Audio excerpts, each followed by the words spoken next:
הסמיכות בין אוהב את הבריות ומקרבם לתורה, בין אוהב את הבריות ומקרבם לתורה, נועדה להדגיש בפנינו, אומר רבי אברהם יפן, שאהבת הבריות קשורה לקירובם לתורה. ככל שעוסקים יותר בחסד, כך מתחזק הקשר הרוחני שבין איש לרעהו וכן להפך. ככל שעוסקים יותר בתורה, כך הכלל כולו מתעלה יותר, שהרי כולנו קשורים זה לזה.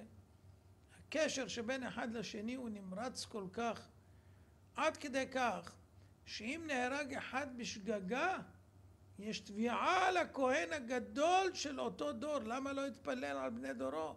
שלא יקרה לו כזאת. דוגמה לכך ישמש אברהם אבינו עליו השלום. דווקא הוא שמסר נפשו על מעשה חסד. היה קנאי הגדול שמסר נפשו גם לביטול עבודה זרה. הוא שבר צלמים. הוא לא ברך את הפאפה. הוא נלחם נגד עבודה זרה. הפאפה לא מקיים אפילו 7 מצוות בני נוח. ראוי לברכה. אברהם אבינו שמסר נפשו על מעשה חסד. היה הקנאי הגדול שמסר נפשו גם לביטול עבודה זרה בדורו. הטעם לכך מובן. העבודה זרה מושתתת על הנחה של פירוד הכוחות בעולם, וממילא על פירודו של איש מרעהו. הרי הם באים לפה המיסיון במימון של הוותיקן והפאפה לנצר יהודים, להעביר אותם על דתם. תבורך מפי עליון, אומר לו יצחק, תבורך מפי עליון. על מה? שאתה ראש המיסיון? שהטבלתם לנצרות כל כך הרבה בשנים האחרונות?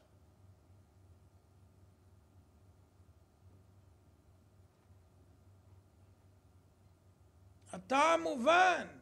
עבודה זרה מושתתת על הנחה של פירוד הכוחות בעולם, וממילא על פירודו של איש מרעהו. לכן לא מצא אברהם אבינו תכסיס טוב יותר להוציא טעות זו מליבם של אנשי דורו, כי אם בעשיית חסד, ההפך מעבודה זרה. בזה חיזק את הקשר הרוחני שבין הבריות, ומאחדות האנושות קלה וקצרה היא הדרך לאחדות הבורא.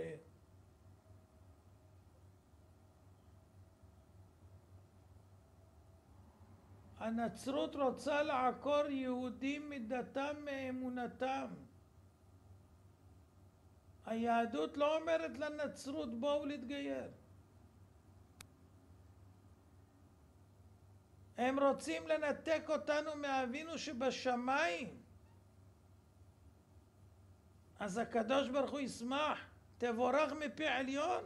הוא עוד שולח לקדוש ברוך הוא, מעמיס עליו עבודה, והוא מעלה בדעתו באמת שהקדוש ברוך הוא מפיו יברך את בעל הצלב. מי שעוקר את עם ישראל מאביהם שבשמיים, הוא שולח אל הקדוש ברוך הוא תבורך מפי עליון. נהיית העוזר של הקדוש ברוך הוא? אתה שולח לו עבודה, פאפה?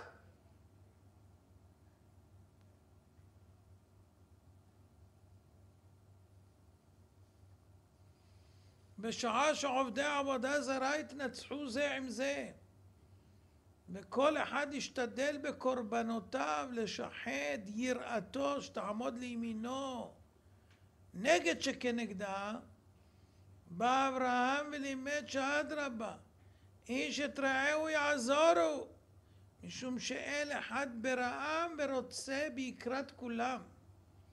עצה זו עשתה רושם כביר על הבריות, שהכירו מיד באמיתות דרכו, ומאידך הייתה לרועץ לעובדי עבודה זרה וכופרים למיניהם. איי איי איי איי איי. אבל ככה זה אצל אנשי ש"ס. קיבלתי מכתב היום, ואני אקריא לכם אותו כלשונו. לכבוד כך וכך. רציתי לשתף את כבוד הרב ברצף אירועים מדהים בעיניי. ייתכן ויש קשר בין הדברים, וייתכן שאין. בכל מקרה, סמיכות הדברים מדהימה.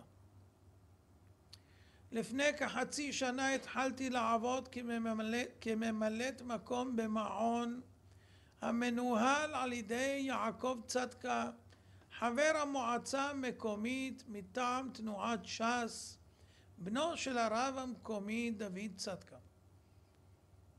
כ5 ימים בלבד. לאחר תחילת עבודתי חשתי ברע.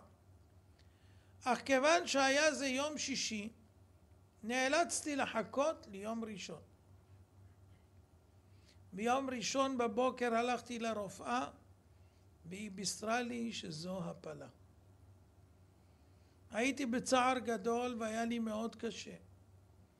בקושי רב טיפלתי בשתי בנותינו, והשתדלתי להמשיך את שגרת החיים. בעלי ניגש לכבוד הרב וביקש ממנו ברכה. כבר למחרת התאוששתי, השלמתי עם הגזרה וקיבלתי עליי את הדין. באותו זמן לא קישרתי בין הדברים, והמשכתי את עבודתי במעון כרגיל לשביעות רצון האחראית במעון והעובדות שמילאתי את מקומן. עד מהרה הוצעה לי עבודה קבועה במעון ושקלתי אותה ברצינות. עד שהגיע מועד קיום הרצאת הרב בבית כנסת מסוים באזור, בית כנסת שכבר התקיימה בהרצאה לפני כ3 חודשים, וכבר אז דובר על קיום הרצאה נוספת שם. ממארגן ההרצאה הובהר כי הגבאי מבטל את קיום ההרצאה כי הרב צדקה לא מאשר. מבירור הדברים עולה כי אותו גבאי חבר לרב במרכאות צדקה בבחירות, חבר אליו בבחירות למועצה, ואותו גבאי הוא מספר 2 ברשימת ש"ס. מכאן הכל ברור. כמובן שבסופו של דבר ההרצאה התקיימה בהצלחה במקום אחר, אבל אני כל כך כעסתי, כל כך כאב לי, שלא מקבלים את הרב במקום שנועד כדי להגדיל תורה, על ידי מי שמכריזים להגדיל תורה ולהאדירה. זה לא האדרת תורה, זו הדרת תורה. עצוב וכואב שלמרות שעברה למעלה משנה מהבחירות, עדיין אש הפוליטיקה בוערת בדמם במקום אש התורה. משכך, החלטתי בעצת בעלי ובהסכמתו הברורה שאני מפסיקה את עבודתי במעון המשתייך אל עוקרי התורה. אני מוותרת על המשכורת המאחרת ועל המשרה הקבועה. כשבוע בלבד, לאחר שהודעתי במפורש לאחראית המעון שאני מפסיקה את עבודתי לאלתר, גם כמילוי מקום, והבהרתי לה שאפילו לא תנסה להתקשר לשאול אם התחרטתי, והסברתי לה בדיוק מה הסיבה, רק כשבוע לאחר מכן, התבשרנו בבשורה טובה. קיבלתי תשובה חיובית. אני בהיריון. זה לא יאומן, אבל זו האמת. אז נכון שעכשיו התעוררה בעיה, ואין לי תלושים כדי לקבל אחר כך חופשת לידה, אבל אני בוטחת בשם בלב שלם. אני שמחה שהלכתי עם האמת שלי, ואני רואה בחוש איך השם משלם שכר טוב לעושה רצונו. בהזדמנות זו אנחנו רוצים להודות לכבוד הרב שמלווה אותנו ונותן ברכתו. תודה רבה, ושנשמע רק בשורות טובות. זו אשתו של אחד מהעובדים פה בשופר. אתם מבינים זה אהבת הבריות של עוקרי התורה. לבטל תורה מישראל. איזה אומץ צריך להיות. אבל לברך את הפאפה, תבורך מפי עליון.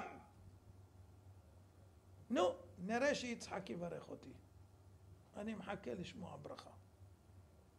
רבי חנניה בר נשיא אומר, רצה הקדוש ברוך הוא